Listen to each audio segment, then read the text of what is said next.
Hello everyone, I'm Norman Wahlberger. We're talking about box arithmetic, and a big thank you to all my Patreon supporters and members of the Wild Egg Mathematics channel. Today we're going to be extending our algebra that we're developing in a quite novel direction, almost a missing chapter of, say, high school algebra. What we get when we enlarge our view of polynomials to include the sort of Laurent type polynomials with negative exponents. This is going to allow us to analyze more carefully this notion of symmetry and an anti-symmetry or alternating aspect of polynumbers that I introduced last time. So at the end of the video, I'm actually going to connect the main objects that we're going to be creating today, which are going to be called central polynumbers, with actually a whole range of different mathematical topics. Some of them are quite important, in fact, sort of really central importance in 20th century mathematics and physics. So I'll just touch base very quickly with those things, but I want you to appreciate that even though what we're doing very elementary things here, okay, we are arriving at objects which are really very, very fundamental for mathematics and physics. Okay, so before we get onto that though, let's just enlarge our arithmetic a little bit and introduce subtraction to our operations that we're doing with these msets. So it's simple enough because we have a -1 now, so we can define if A and B are msets or anti-msets, or maybe if we want to include both of them at the same time, I might say A/M sets, okay, to include the families of msets and anti-msets and combinations of them.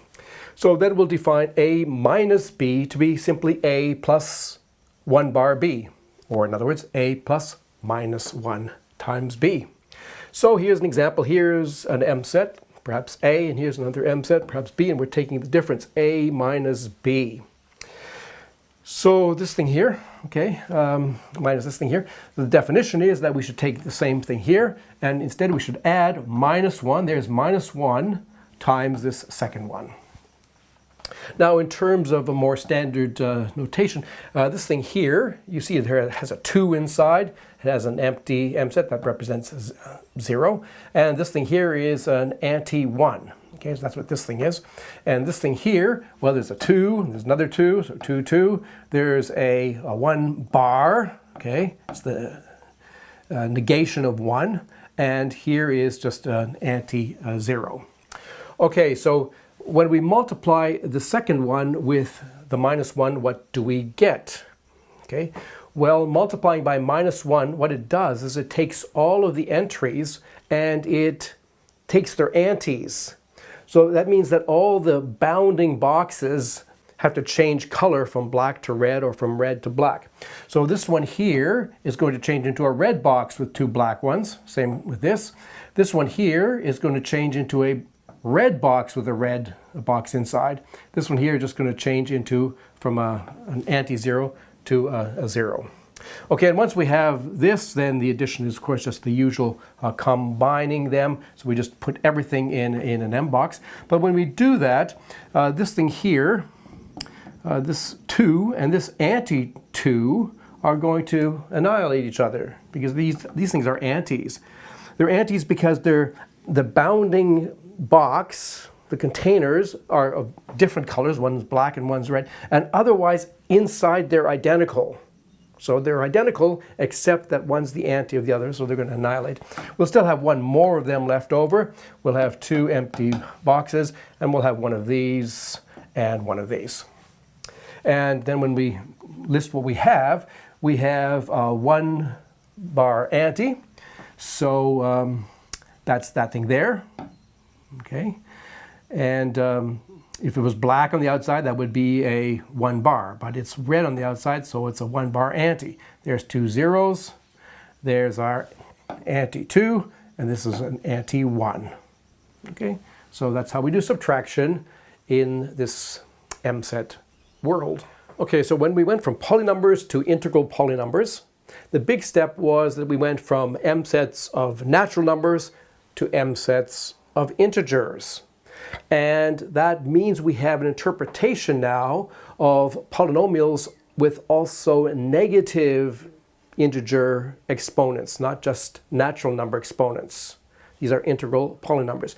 And in this world, there's this fundamental symmetry, the sigma sort of reflection, that takes alpha to the n to alpha to the minus n. And then with respect to that, we defined an I-poly to be symmetric if sigma of p equals p, and anti-symmetric or alternating if sigma of p equals minus p or p bar. And I claim that the study of symmetric and alternating integral polynumbers is really something of a missing chapter of very elementary algebra, something that you could have been taught back in early high school. But because the emphasis there is strictly towards the positive exponent side of things, polynomials, this is not visible. Okay, so we want to remedy that today. And we're going to do that by starting with the two important families of integral polynumbers, the ANs, which are going to be alternating, and the BNs, which are going to be symmetric. And we're going to define them for arbitrary natural numbers n. So for arbitrary integers n, so a sub n for any integer n, and also bn for any integer n. We could also restrict this to natural numbers, but I think it's more convenient if we do this in this sort of more natural generality. Okay, so let's start with the symmetric ones. We might call them symmetric binomials. B sub n is an integer. Here's the definition. B sub n is the mset consisting of n and n bar. So that's an integer, and that's its negation. So the n corresponds to alpha to the n, and the n bar corresponds to what we might call alpha to the minus n. So we're taking this obviously symmetric integral polynumber. Okay, what do they look like? Well, here's sort of a list near zero. When n is 0, then both of these things are 0. So we're getting 0, 0 in the mset. That's the number 2. It's important to make that a note of that, okay? B sub 0 is 2, not 1, as you might otherwise think. And then b sub 1 is going to be alpha to the minus 1 plus alpha. B sub 2 is alpha to the minus 2 plus alpha squared, etc.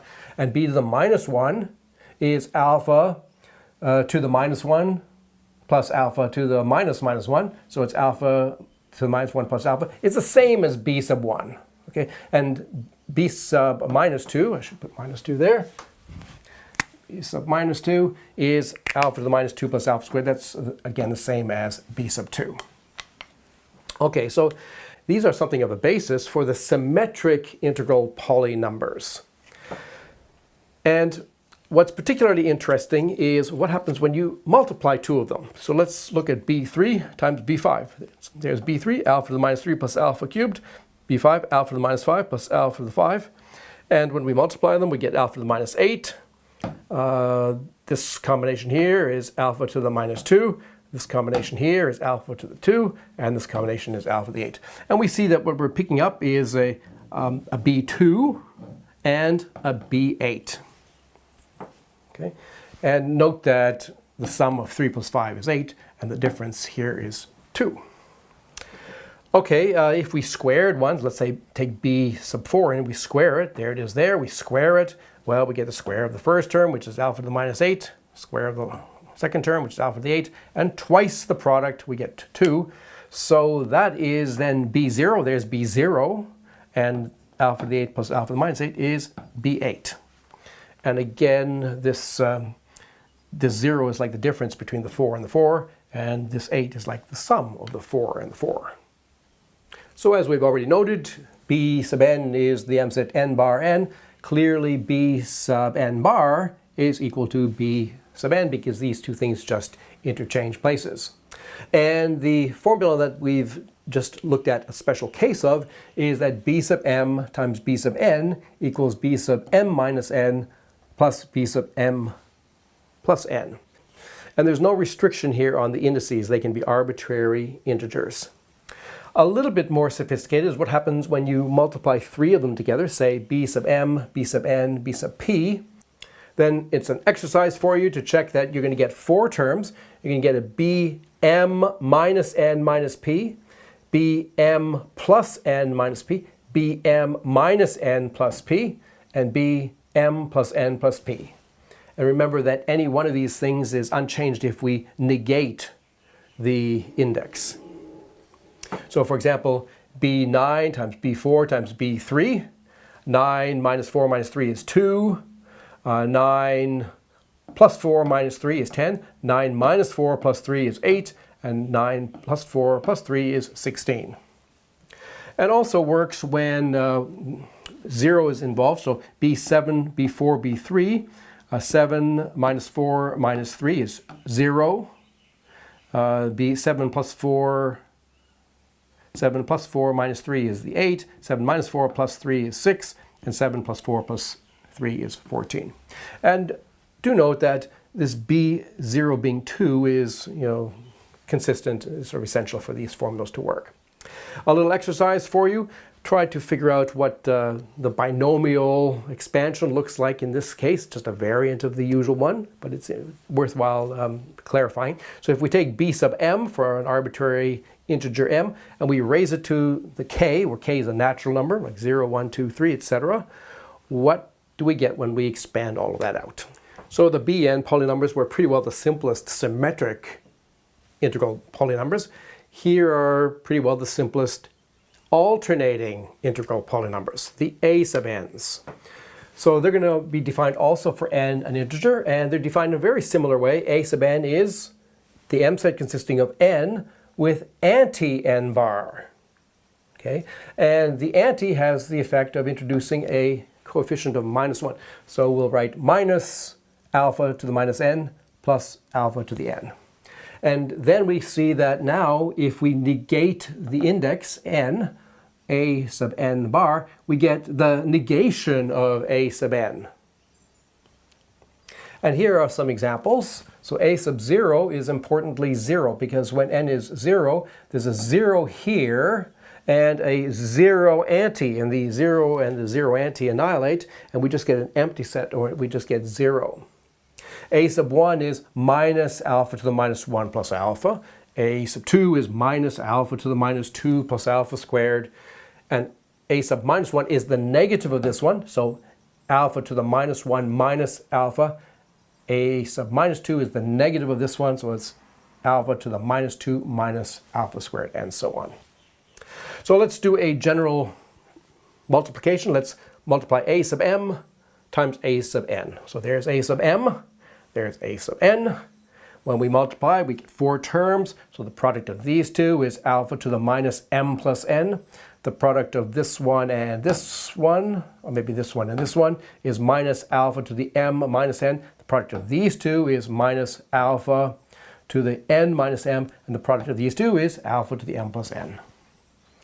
And from that, we can see that the product is actually, well, this thing here, these two terms, okay, are giving minus b sub m minus n.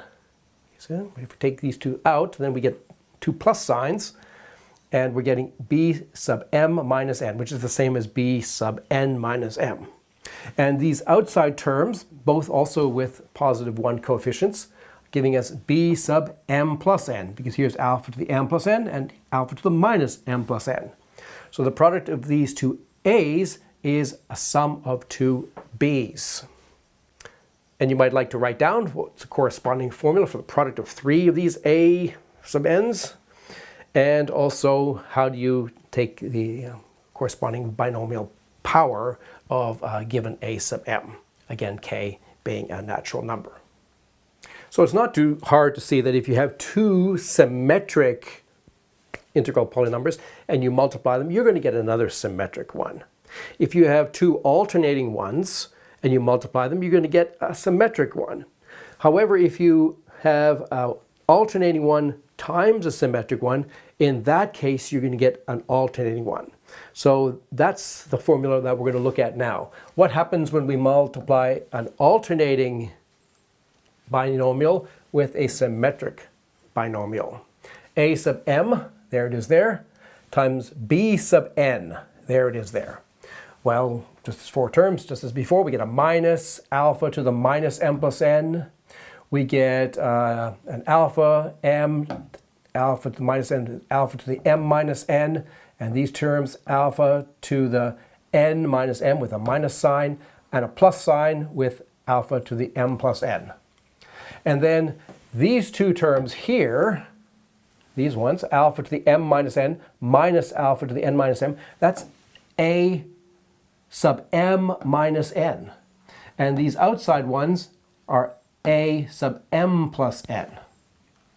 Now, the a's, remember, are alternating, so if we negate the index there, which we also could, then we'd have to put a minus sign. So we could also write it as minus a sub n minus m plus a sub n plus m. So this is a nice formula, and a very interesting and important special case is when m is just 1. M is just 1. In that case, you get a1 times bn equals minus a n minus 1 plus a n plus 1. And that then has the consequence, which this little formula here, which we might call a lemma, okay, that if you have a chain of b's, b sub k plus 2, b sub k plus 4, so going up by 2 each step, up to some b sub l, so these are separated by an even number of steps, then the result of multiplying by a1 is minus a sub k minus 1, sort of 1 less than that index, plus a sub l plus 1, 1 bigger than that index. And the reason is sort of immediate from this, because when you multiply the a1 times the bk, you're getting a minus a sub k minus 1, that's that term there, plus a plus a sub k plus 1.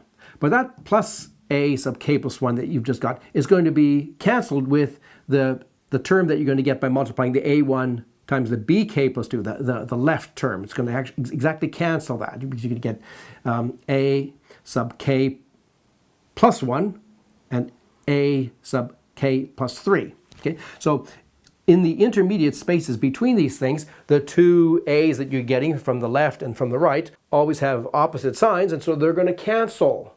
And all what's going to be left is the one to the left of the left one and the one to the right of the right one, namely this formula here. Now there's sort of two sort of special cases of this also. When k equals 1 in this formula, if we start with 1 and then go up by 2, so 1, 3, 5, up to some l, then the first term is going to be minus a sub 0, because 1 minus 1 is 0, and that's 0. So there'll only be one term, that's a sub l plus 1. On the other hand, if k equals 2, and we look at sort of even ones, if we start just with b2, b4, b6, all the way up to bm, then the formula is going to tell us that what we should get is minus a sub 1 plus a sub m plus 1. But a sub 1, okay, is, so there'll be that on this side here, is the same that's over here. So we can bring it to the left-hand side by putting a 1 there, okay? So if we rewrite the formula that you get by starting with this one with b sub 2, we rewrite it and bring the a sub 1 that we get over here, then the result is just a single a sub m plus 1 on the right-hand side. So in both cases, if we have a string of b's that are going up by 2 each time, and we multiply by a1, we are getting a single a. In fact, the a is just has an index 1 bigger than the biggest b that appears in each of these cases. That's quite an important kind of formula, which motivates us to the definition of the objects that actually we're really interested in, which are the central polynumbers, denoted by c sub n. Okay, so the central polynumbers, c sub n, and now we'll stick with natural number indices, n equals 0, 1, 2, etc. So c sub 0 is just going to be 1. C sub 1 is going to be alpha to the minus 1 plus alpha. So it's symmetric. That's the same as B1. So there's a picture of C0. in terms of a mass distribution or a density, single mass of unit size sitting above 0. Here's a picture of C1. Unit masses above 1 and minus 1 on our integral number line. C2 is going to be alpha to the minus 2 plus 1 plus alpha squared. That's 1 plus B2.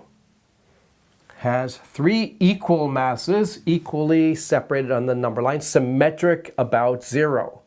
At minus 2, at 0, at 2. C3 similarly, alpha to the minus 3 plus alpha to the minus 1 plus alpha cubed. That's B1 plus B3, represented by 4 equally spaced unit masses, symmetric around 0, at minus 3, minus 1, 1, and 3. And then we carry on like this. C4 is 1 plus B2 plus B4, sort of corresponding to the even powers of B, except that's not B0. Okay, that's only half of B0. That's why I write it separately. So 1 plus B2 plus B4. Well, the odd ones, B1 plus B3 plus B4 are like that. So we just sort of follow that pattern for even and for odd. So C4 is alpha to the minus 4 going up by steps of 2 all the way up to alpha to the 4. C5 going from alpha to the minus 5 to alpha to the 5, including all the intermediate powers, which are separated from the bottom by a multiple of 2 as we go up. Minus 5, minus 3, minus 1, 1, 3, 5. So these are the central polynumbers. They're all symmetric. Okay, so you should think about them as being perhaps a somewhat more sophisticated or a little bit more complicated variant to the B's. They also form a basis of the symmetric polynumbers. So if we have an arbitrary symmetric polynumber, we can write it uniquely in terms of the B's, but it's not too hard to see. We can also write it uniquely in terms of the C's. And the C's are a little bit more sophisticated, but they're also a little bit sort of more uniform. And it turns out that they're connected with a huge amount of significant mathematics. Okay, so very briefly now, I just want to indicate very roughly all the remarkable, or at least some of the remarkable aspects to these central polynumbers C0, C1, C2, C3, C4, etc. that we've defined. Going on in this direction, okay? They're connected with so many important aspects of 20th century mathematics and physics. Let's start here, okay?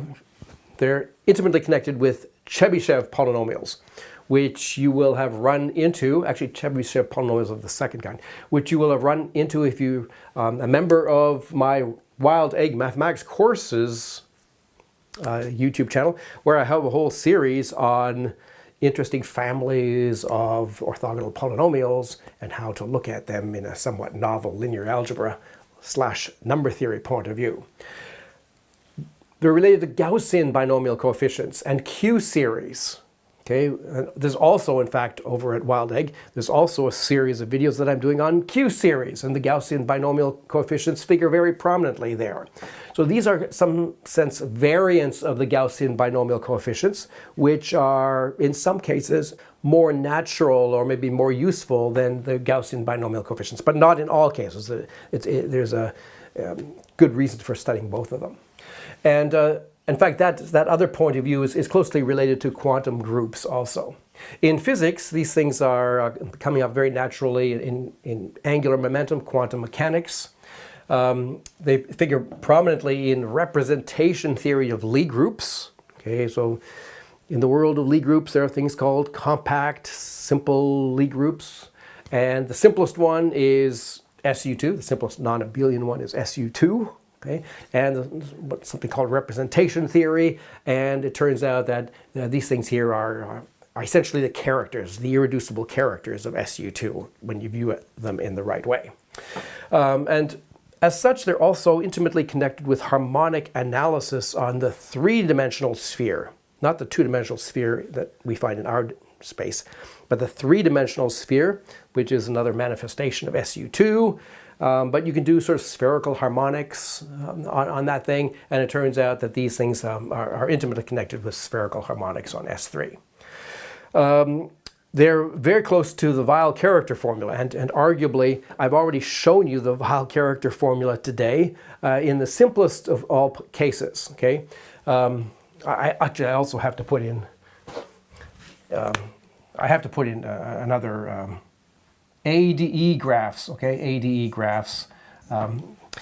And so the Weil character formula applies to all of these graphs, but in the AN case, sort of a special case, this is actually the simplest A case, it's the A1 case. So this is like the simplest version of some huge story. And there's also a series in my Wild Egg Maths course channel all about ADE graphs and dynamics on graphs, and and these things we'll figure there. Hypergroups. Well, on this channel, I have a series called Diffusion Symmetry, where I'm introducing you to the world of hypergroups. These are very close to being really central objects in hypergroup theory. Okay, so I'm going to be meeting them in that series of videos. Closely connected with that, they're intimately connected with random walks, and going back to physics, they're intimately connected with modern theory, the electroweak force in physics.